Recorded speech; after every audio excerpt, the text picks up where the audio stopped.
औरत उम्र के चाहे जिस पड़ाव पर हो, अपने जीवन में कितनी ही व्यस्त क्यों ना हो, उसके दिल में तब अलग ही खुशी छा जाती है जब उसके मायके से कोई खुशी का संदेशा आता है और वह सब कुछ छोड़ छाड़ मायके का रुख कर लेती है। आज मेरी भी स्थिति कुछ वैसी ही हो गई थी जब भैया ने नितिन यानी अपने लड़के की शादी की सूचना मुझे फ़ोन पर दी थी। मेरा मन मयूर नाच उठा। भैया ने बहुत दबाव डालकर शादी से 1 महीने पहले ही बुलाया था। साथ ही बड़े अधिकार से दशहरी आम की फरमाइश भी की थी। भैया की आवाज़ में वही चिरपरिचित प्यार मनुहार पाकर मन खुशी से आह्लादित हो उठा। फिर तो मेरा मन पूरे दिन पीछे छूट गए मासूम बचपन और बेफिक्र जवानी के दिनों में डुबकी लगाता रहा। मैं उसी समय से अपनी सारी व्यस्तता को झटक बड़े ही उत्साह से शादी में जाने की तैयारियों में व्यस्त हो गई। एक ही हफ्ते में लखनऊ की विशेष साड़ियाँ, सूट और बहू के लिए सोने के कड़े के साथ साथ ढेरों नमकीन मिठाइयाँ और दशहरी आम के टोकरे बंधवा लिए। एक बार फिर सारे घर की जिम्मेदारियां सासू माँ को सौंप निश्चिंत होकर पटना के लिए रवाना हो गई थी। आशा के अनुकूल भैया खुद स्टेशन पर मुझे लेने आए थे। स्टेशन से निकलते ही एक बार फिर नज़र आया अपना वही पुराना पटना शहर। ट्रैफिक की चिरपरिचित कानफोड़ आवाज़ें, सड़क के किनारे छोटी छोटी दुकानें, भागते व्यस्त लोगों की भीड़, समोसे और जलेबियों के तले जाने की पहचानी खुशबू के साथ आसपास फैली अस्त व्यस्तता भी अपने आप में अपनापन समेटे मुझे रोमांचित कर रही थी। इन सब के बीच से गुजरती गाड़ी तेजी से घर की तरफ दौड़ रही थी, जहां पहुंचने का दिल बेसब्री से इंतजार कर रहा था। घर पहुंच फ्रेश होकर बैठते ही चाय पानी के साथ साथ बातों का सिलसिला शुरू हो गया था। भैया भी मुझे कुछ ज़्यादा भाव देते हुए भाभी से बोले, सुनती हो कंचन, अर्चना के आने से सबसे बड़ा फ़ायदा तुम्हारा ही होगा। तुम्हारे काम में हाथ बटाने के साथ साथ सारे रस्मों रिवाज निभाने में भी तुम्हारी सारी परेशानियां दूर कर देगी। अम्मा के साथ शादी ब्याह में भाग लेने से इसे सारे रस्मों रिवाज याद हैं। यह सब बोलकर भैया शायद पहले की तरह मुझे महत्व देना और अपना अटूट प्यार जताना चाह रहे थे, लेकिन ना जाने क्यों मुझे उनके शब्द खोखले लगे। अब रस्मों का क्या है, निभाए ही कितने जाते हैं। भाभी अपने चेहरे पर एक जबरदस्ती की मुस्कान लाते हुए बोली। भाभी की आंखों और बोलने के लहजे ने मेरे सारे उत्साह पर पानी फेर दिया। मैं उठकर नमकीन और मिठाइयाँ निकाल कर टेबल पर रखने लगी, जिसे देखकर भैया बोले, अरे ये क्या रे छुटकी, ये तूने क्या किया है? पूरी की पूरी लखनऊ शहर की मिठाइयाँ खरीद कर ले आई है। लखनऊ वालों के लिए कुछ छोड़ा भी है या नहीं? बस बस भैया, इतना भी नहीं है। शादी ब्याह का घर है, देखते देखते ये सारी समाप्त हो जाएंगी। मेरे बोलने के साथ ही भाभी का कटाक्ष चल पड़ा। पहले की बात कुछ और थी, अब किसके पास इतना समय है कि महीना भर अपना घर छोड़कर शादी ब्याह में रौनक बढ़ाने और पकवान खाने आएगा। 1-2 दिनों के लिए कोई आ जाए, यही बहुत बड़ी बात होती है। बात भाभी ठीक ही बोल रही थी, पर ना जाने क्यों ये बात शूल की तरह मेरे अंतस में कहीं चुभ रही थी। थोड़ी देर आराम करने के बहाने मैं अपने कमरे में चली गई। यह मेरा वही कमरा था जहां मैंने अपने जीवन के सबसे बहुमूल्य समय गुजारे थे। कमरे का रंग रोगन और फर्नीचर सब बदल गया था। रह गई थीं चंद यादें और मेरे अनगढ़ हाथों से बनी पेंटिंग, जिसमें मैं भैया को राखी बांध रही थी। उस समय मैं छठी या सातवीं में पढ़ती थी। भैया ने बड़े शौक से उस पेंटिंग पर फ्रेमिंग करवाया था। मैं यूं ही कमरे में लेटी यहाँ वहाँ की बातें याद करती रही। रात के समय जब सब के साथ खाने बैठी तो मुझे आशा थी कि भाभी ने भी माँ की तरह ही मेरी पसंद की 1-2 खाने की डिशेस तो अवश्य बनाई होंगी। पर खाना देखते ही मेरा सारा उत्साह ठंडा पड़ गया। सूखी रोटी के साथ एक सब्जी और रायता था। हाँ, खाने के बाद भैया ने रसमलाई खिलाकर मेरी मायूसी थोड़ी सी कम कर दी थी। भैया भाभी जब शादी की किसी चर्चा में व्यस्त हो गए तो मैं पापा के पास जा बैठी। बुढ़ापे ने उन्हें इतना अशक्त बना दिया था कि मैं खुशी गम उनके लिए सब समान हो गए थे। उनका ध्यान दुनिया की हर खुशी और गम से विरक्त हो अपने खाने और सोने पर आकर थम सा गया था। बस घिसे हुए रिकॉर्ड की तरह एक ही प्रश्न बार बार पूछ रहे थे, सब ठीक है ना? थोड़ी देर बाद मैं सोने चली गई। पर आंखों में नींद कहाँ थी। उठकर आंगन में पड़ी चारपाई पर आ बैठी। सभी सोने चले गए थे। पूरे आंगन में सन्नाटा पसरा हुआ था। यह वही आंगन था जिसमें कभी हमने न जाने कितने खेल खेले थे। एक पैर पर कूदकर पूरे आंगन का क्षेत्रफल नापा था, घरौंदे बनाए थे और कई तरह के खेल खेले थे। किसी आत्मीय स्वजन सा प्यारा यह आंगन जाने क्यों आज पराया सा लग रहा था। वक्त के किसी पल में मेरी आंख लग गई और मैं वहीं चारपाई पर ही सो गई। चिड़ियों के कलरव के साथ सुबह नींद खुली तो मैं चौंक कर उठ बैठी। घर के सभी लोग अभी सो रहे थे। मैं दरवाज़ा खोलकर बाहर निकल आई। बगीचे में पहले की तरह ही फूल और फल के पेड़ करीने से लगे हुए थे।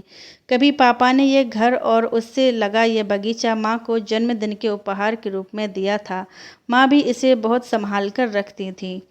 देर तक मैं वहाँ बेंच पर बैठी पुरानी यादों को ताज़ा करती रही। मैं टहल कर वापस आई तो सभी लोग चाय समाप्त कर रहे थे। भाभी ने वहीं से आवाज़ लगाकर शंकर को चाय लाने के लिए बोला, पर वह किसी काम से कहीं चला गया। कुछ देर इंतजार करने के बाद मैं यह सोचकर रसोई घर में चली गई कि अपना घर है, खुद ही बना लूँगी तो क्या होगा। चाय बनाने के लिए जैसे ही चाय पत्ती को हाथ लगाया था कि शंकर आ गया। आते ही बोला, अरे दीदी, इस डिब्बे से चाय मत बनाइए। इस डिब्बे से सिर्फ साहब और मेम साहब के लिए ही चाय बनती है। आप दूसरे डिब्बे से बनाइए। इतना बोलकर उसने एक दूसरा डिब्बा थमा दिया। शंकर के इस व्यवहार से मुझे ऐसा लगा जैसे किसी ने गर्म सरिया मेरे सीने में उतार दिया हो। फिर भी यह सोचकर कि नौकरों की बातों का क्या, ये तो होते ही हैं झगड़ा लगाने वाले। मैं गोल दाने की कड़क चाय बनाकर डाइनिंग टेबल पर आ बैठी। तभी कहीं से भाभी भी वहाँ पर आ गईं। ये क्या अर्चना जी, आज आप भी गोल दाने वाली चाय पी रही हैं? पहले आप लीफ की चाय के अलावा किसी और चाय को हाथ भी नहीं लगाती थीं। लगता है नंदोई जी ने आपकी फितरत ही बदल दी। नखरे तो आज भी मेरे वही हैं भाभी, पर आपके नौकर ने मुझे मेरी औकात बता दी। मैंने भी तड़ से नहले पर दहला जड़ दिया। भाभी को वातावरण की गंभीरता समझते देर नहीं लगी। उन्होंने तुरंत शंकर को बुलाकर डांट लगाई और आगे से मुझे लीफ की चाय देने की हिदायत दी। नाश्ते के समय मेरे कहने पर भी भाभी मेरे लाए हुए नमकीन और मिठाइयों के प्रति उदासीन बनी रहीं। मैंने एक दो डिब्बे निकालकर डाइनिंग टेबल पर रख दिए। इतने जतन से चुन चुनकर खरीदी गई मिठाइयाँ या तो फ्रिज में पड़ी थीं या घर के नौकरों के भोग लग रही थीं। जिस दशहरी आम के लिए ट्रेन में मेरी कई सहयात्रियों से झड़प हो गई थी कि आम दब न जाएं, वही आम अब स्टोर रूम में लावारिस पड़े थे। फल और मिठाइयों का हश्र देख मन उदास हो उठा। नाश्ते के बाद मैं पड़ोस में रहने वाली यमुना काकी के यहाँ चली गई। आशा अनुकूल उन्होंने गर्मजोशी से मेरा स्वागत किया और ड्राइंग रूम से ही बहुओं को चाय नाश्ता बनाने के लिए आवाज़ लगाने लगीं। मुझे हंसी आ गई। यमुना काकी, आप जरा भी नहीं बदली हैं। आज भी आपका अपनी बहुओं पर वही दबदबा है। अभी कुछ मत बनवाइए, मैं तुरंत नाश्ता करके आ रही हूँ।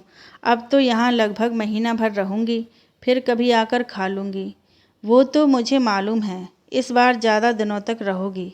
तुम्हारे गोविंद भैया ने बताया था जब वह शेखर से कागज बनवाने के लिए कहने आए थे। यमुना काकी का बड़ा लड़का शेखर वकील है, इसलिए मुझे थोड़ा आश्चर्य हुआ। मैं कुछ पूछती उसके पहले वह खुद ही बोली, तुम शायद ऐसा ना करो, लेकिन आजकल तो लड़कियों की प्रवृत्ति हो गई है।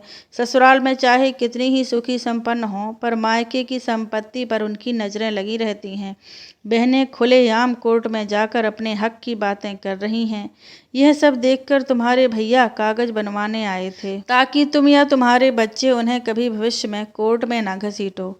मुझे लगा अचानक मेरे पांव जैसे किसी दहकते अंगारे पर पड़ गए हों। मैं क्या इतनी पराई हो गई थी कि अब भैया को मुझसे हानि पहुंचने का डर हो गया था। औरों की तो छोड़ दें, तो भी मेरे भैया ने मेरे लिए ऐसा कैसे सोचा। कभी हम दोनों भाई बहनों में इतनी नज़दीकियाँ थीं कि माँ पापा को हम दोनों कोई बात बताएं या न बताएं, एक दूसरे को ज़रूर बताते थे। भैया अपनी सारी ज़रूरतों को तिलांजलि दे अपने पॉकेट मनी से मेरी इच्छाओं की पूर्ति करते थे। वही भैया मुझसे पूछे बिना बाहर वालों से मिलकर अपनी संपत्ति मुझसे ही सुरक्षित कर रहे थे। मैं अपने को बहुत छोटा और पराया महसूस करने लगी थी।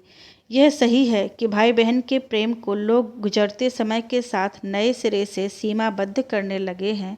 बहन के अधिकारों को लेकर बनाए गए नए कानूनों से इस रिश्ते के असहज और नैसर्गिक रूप को शक के दायरे में लाकर खड़ा कर दिया है, जिसने रेशम की डोर से बंधे इस रिश्ते को भावना विहीन कर दिया है। भैया ने कागजों पर विश्वास किया, मुझ पर नहीं। यह बात मुझे बहुत खल रही थी। पल भर में हम दोनों भाई बहन के बीच एक पथरीली दीवार खड़ी हो गई थी, जो ऊंची और अगम्य है। उस दिन आहत मन लिए मैं घर लौटी, लेकिन भैया को कुछ भी नहीं बताया, ना ही कुछ पूछा। जैसे जैसे दिन बीत रहे थे, भैया की व्यस्तता शादी के कारण बढ़ती जा रही थी। फिर भी मुझे लगता था जैसे भैया मुझसे कुछ कहना चाह रहे थे, पर कह नहीं रहे थे। शादी बहुत ही धूमधाम से हुई, पर एक फांस सी मेरे गले में हमेशा अटकी रही। शादी के बाद सभी रिश्तेदार अपने अपने घर लौटने लगे, तो मैंने भी लौटने की तैयारी शुरू कर दी। मेरे पति अविनाश और बेटा आदित्य एक दिन में ही बारात अटेंड करके लौट गए थे। मैं हिम्मत करके भैया से बोली, भैया मैं कल का टिकट मंगवा रही हूँ वापस जाने के लिए। इतनी भी क्या जल्दी है, 1-2 दिन और बहू के साथ रह लो। सुनिए भैया, मैं जानती हूँ आपको मुझसे कुछ कहना है। इस तरह संकोच करेंगे तो बरसों गुजर जाएंगे और आप अपनी बातें नहीं कह पाएंगे। नितिन, तुम वह फाइल दो जिसमें भैया ने मुझे संपत्ति से बेदखल करने के कागजात रखे हैं। मैं उस पर हस्ताक्षर कर दूं, ताकि भैया मेरे जाने के बाद निश्चिंत रहें। मेरी बातें सुन भैया जड़ से हो गए। नितिन वह फाइल ले आया जो भैया के कमरे में रखी हुई थी। रुको नितिन, अर्चना तू हस्ताक्षर मत कर। मैं ये विचार छोड़ चुका हूँ, वरना तुमसे ज़रूर बात करता। अचानक भैया के स्वर में आत्मीयता और बेचैनी महसूस कर इतने दिनों से दिल में जमा मलाल पिघलने लगा था। आपको मेरे हस्ताक्षर नहीं चाहिए, पर मुझे हस्ताक्षर करने हैं। ना जाने कब अपने शहर की मिट्टी और उसमें बसे अपने घर व संपत्ति का मोह इतना बढ़ जाए कि वह लालच में बदल जाए और जन्म के रिश्ते, प्यार व विश्वास सब शक के घेरे में आ जाएं, जो भाई बहन के रिश्ते को ही बिखेर दें। सच पूछिए तो भैया, कानून ने स्त्रियों को चाहे जितने अधिकार दिए हों, चाहे वे कितनी ही अत्याधुनिक हों, पर स्त्रियां हमेशा प्यार और स्नेह वश अपना हक छोड़ती आई हैं, जिसे कभी उसके कर्तव्य का नाम दिया जाता है, कभी उसका धर्म बताया जाता है। फिर भी स्त्रियां सब सहती हैं, कितने ही दुख झेलती हैं, पर अपने प्यार के रिश्तों पर वार नहीं करती। भाई का रिश्ता भी तो जन्म से जुड़ा प्यार का रिश्ता ही होता है। फिर भला मैं मरते दम तक यह कैसे चाहूँगी कि मेरे भाई की संपत्ति पर कोई लालच भरी नज़र डाले, चाहे वह मेरा पति और मेरी संतान ही क्यों ना हो। इसीलिए मैं यह हस्ताक्षर जरूर करूँगी। बहन का सामर्थ्य भाई के विश्वास में होता है, संपत्ति में नहीं। अगर भाई का फर्ज बहन की स्मिता और सम्मान की रक्षा करना है, तो बहन का भी फर्ज है भाई के सुख और समृद्धि के लिए हर संभव प्रयत्न करना, उसे छीनना नहीं। एक बात और, भले ही बदलते समय के साथ आपका विश्वास मुझ पर से डगमगा गया है, पर आज भी मुझे पूरा विश्वास है कि मेरे सुख दुख में आप ही मेरे एकमात्र संबल होंगे। यह विश्वास मेरे लिए किसी भी संपत्ति से बड़ा है। बोलते बोलते मेरा गला भर आया था और सभी भावुक हो उठे थे। भैया और भाभी की आंखें भर आई थीं। मेरे चुप होते ही एक गहरा सन्नाटा सा पसर गया, जिसने सभी को अपने अपने दायरे में कैद कर दिया था। रिश्तों में अचानक उग आया कैक्टस सबको तकलीफ दे रहा था। मैंने बचपन से भैया के प्यार को बहुत ही गहराई से महसूस किया था, जो मुझे अभी तक एक सा ही लगता था। फिर दोनों भाई बहन के बीच यह अविश्वास कहाँ से आ गया? शायद संपत्ति के एक टुकड़े ने भाई बहन के रिश्ते में सेंध लगा दी थी। जिस प्यार, विश्वास और अपनेपन को हम बचपन से रिश्तों में महसूस करते हैं, उनके होने का विश्वास रखते हैं, अगर हमारा वही विश्वास और भ्रम टूटता है, तो सिर्फ आश्चर्य नहीं होता, गहरी पीड़ा की अनुभूति होती है। सभी कुछ समाप्त हो जाने का एहसास होता है। आज मुझे भी कुछ वैसा ही महसूस हो रहा था। दिल का वह कोना जिसमें मायका बसता था, तिनका तिनका बिखर गया था। यह दिल का वही सुरक्षित कोना था जिस पर कभी मुझे बहुत नाज था, जो मेरा स्वाभिमान था, जिसके बिना मैं अपने आप को हमेशा अधूरी अधूरी समझती थी। तभी भैया अचानक उठे और मेरे पास आकर पहले की तरह ही मेरे सिर पर अपना हाथ रखते हुए बोले, जो हुआ सो हुआ, तू मन में दुख मत रख।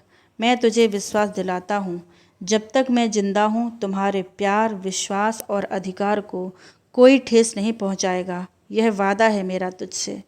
मेरे मुंह से बेसाख्ता निकल पड़ा, मुझे सिर्फ प्यार का अधिकार चाहिए, संपत्ति का नहीं। मेरे इतना बोलते ही अचानक सभी की हंसी छूट गई। सभी की खिलखिलाहटों से कमरा गूंज उठा। अब तक बोझिल बना वातावरण काफ़ी हद तक हल्का हो गया था। दूसरे दिन स्टेशन जाने के लिए निकलते समय जब मैं भाभी के पैर छूने के लिए झुकी तो सीने से लगाते हुए उनकी आंखों से अविरल अश्रुधार बह निकली और अचानक माँ की याद ताज़ा हो गई। भैया और नितिन की आंखें भी भर आई थीं। सौम्या ने गले से लिपटते हुए मुझसे फिर से जल्दी आने का आग्रह किया तो दिल का कोना कोना प्यार से सराबोर हो गया।